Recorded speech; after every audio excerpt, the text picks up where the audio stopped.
Olá meninas, tudo bem com vocês? Hoje a Teacher Beth então vai trazer uma estrutura da narrativa, né? Sobre a nossa última mediação de leitura, sobre Pedro, o menino navegador. Nós vimos durante essa história a paixão do Pedro pelo mar, o fascínio dele pelo desconhecido e o prazer de uma grande conquista. Porque o Pedro, desde menino, ele sempre ouvia histórias sobre navegadores. Então, nós vamos ver dentro dessa história, que foi escrita por Lúcia Fidalgo, Pedro, o menino navegador, a estrutura da narrativa. Nós vimos que é uma história bem longa, então nós vamos dar uma enxugada na história para não ficar a nossa estrutura não se estender tanto. São assim os elementos essenciais de uma história dentro dessa estrutura da narrativa.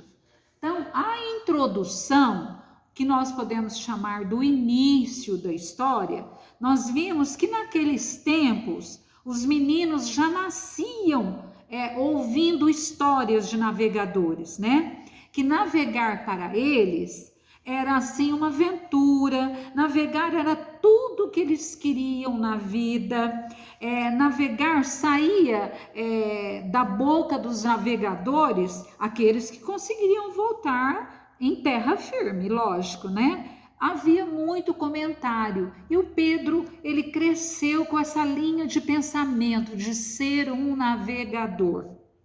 Pedro sonhava com tudo isso, ele sonhava até de olhos abertos que ele seria um navegador. Mas eis que surgiu então essa primeira parte seria a introdução da nossa história. Até que então o Pedro recebe um convite, né? E esse sonho dele se realizou. E aquele Pedro, que era um menino, tornou-se um homem, Pedro Álvares Cabral.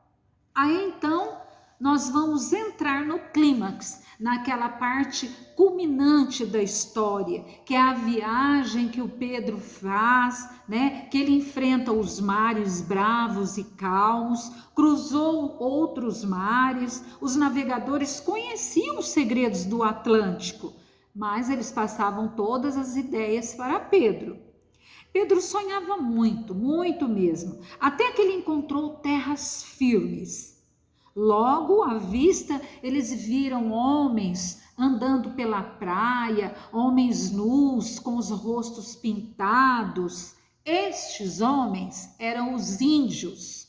Os índios perceberam também os interesses dos portugueses ali. O que os portugueses fizeram para reconquistar, né? Ter assim um entrosamento com os indígenas lá?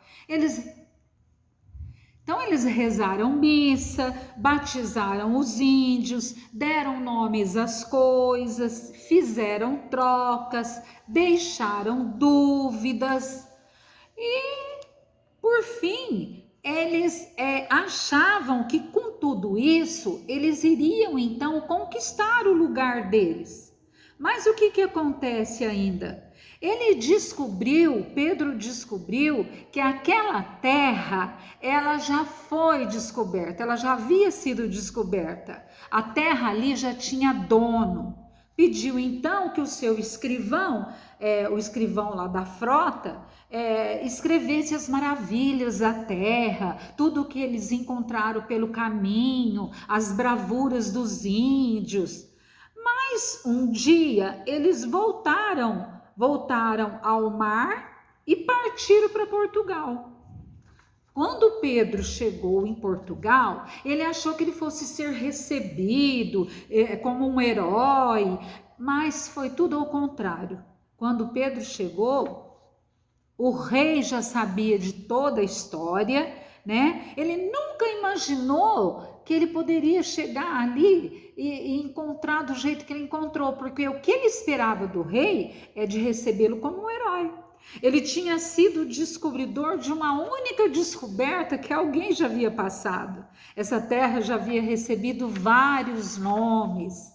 Pedro, por fim, Morreu anos depois, ninguém mais falava dele. Diziam que ele morreu com a malária nessa travessia toda, talvez aprisionado, como muitos morriam na época assim, e ninguém sabe o que levou para sempre. O que nós sabemos é que ele deixou seu nome marcado nas terras e nas páginas do Brasil, do jeito que sonhava ser. Esta é a história do Pedro, menino navegador.